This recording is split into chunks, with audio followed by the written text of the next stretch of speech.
Muhammad റിയാസും നമുക്കൊപ്പമുണ്ട്. IC Balakrishnan MLA നമുക്കൊപ്പം ചേരുന്നു. ആദ്യം മിനിസ്റ്റർ മുഹമ്മദ് റിയാസിലേക്ക്.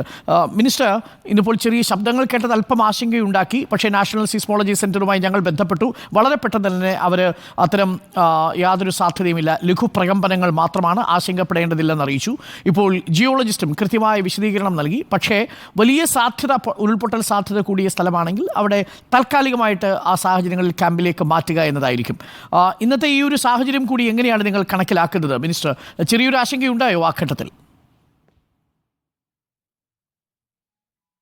ആ ഘട്ടത്തിൽ ഞങ്ങളെല്ലാവരും കലക്ട്രേറ്റിലുണ്ടായിരുന്നു. വയനാട് കലക്ട്രേറ്റിൽ MLA-മാരും എല്ലാവരും അവിടെ ഉണ്ടായിരുന്നു. കലക്ടറും ഉദ്യോഗസ്ഥരും എല്ലാം ഉണ്ടായിരുന്നു. അപ്പോൾ തന്നെ സാധ്യമാകുന്ന നമ്മൾ ഈ ശബ്ദം കേട്ട ഇടങ്ങളിൽ, പരാതി വന്ന ഇടങ്ങളിലേക്കൊക്കെ തന്നെ ഉദ്യോഗസ്ഥരെയും മറ്റും വിടുകയുണ്ടായി.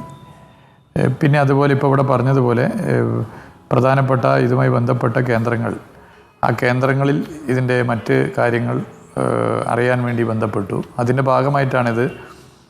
ഭൂചലനമല്ല എന്നുള്ള നിലയിലുള്ള റിപ്പോർട്ട് വന്നത്. എന്തായാലും ആശങ്കയുള്ളവരെയൊക്കെ തന്നെ സംരക്ഷിച്ച് മുന്നോട്ട് പോകുന്ന നില, മാറ്റിപ്പാർപ്പിക്കണമെങ്കിൽ മാറ്റിപ്പാർപ്പിക്കാനും തയ്യാറാവുന്നൊരു നിലയാണ്. എന്നാൽ പൊതുവെ ആളുകൾ ആ പാനിക് സിറ്റുവേഷനിൽ നിന്ന് മാറിയിട്ടുണ്ട്.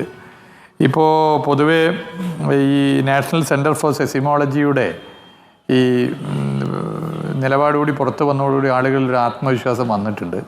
എന്നാലും മറ്റ് സാധ്യമാകുന്ന കാര്യങ്ങൾ എന്താണോ പ്രിക്കോഷണറി സ്റ്റെപ്സായി എടുക്കേണ്ടത് അതൊക്കെ എടുത്ത് മുന്നോട്ട് പോകാം എന്നുള്ളതാണ് പൊതുവെ ആലോചിച്ചിട്ടുള്ളത്. ഓക്കെ, അക്കാര്യത്തിലൊരു വിശദീകരണം വന്നു കഴിഞ്ഞു. ഇനിയിപ്പോൾ അതിൽ നമുക്ക് ആശങ്ക വേണ്ടതില്ല. നമുക്കിനി അടുത്ത ഘട്ടത്തിലേക്ക് എത്തിയാൽ, നാളെ പ്രധാനമന്ത്രി വരികയാണ്.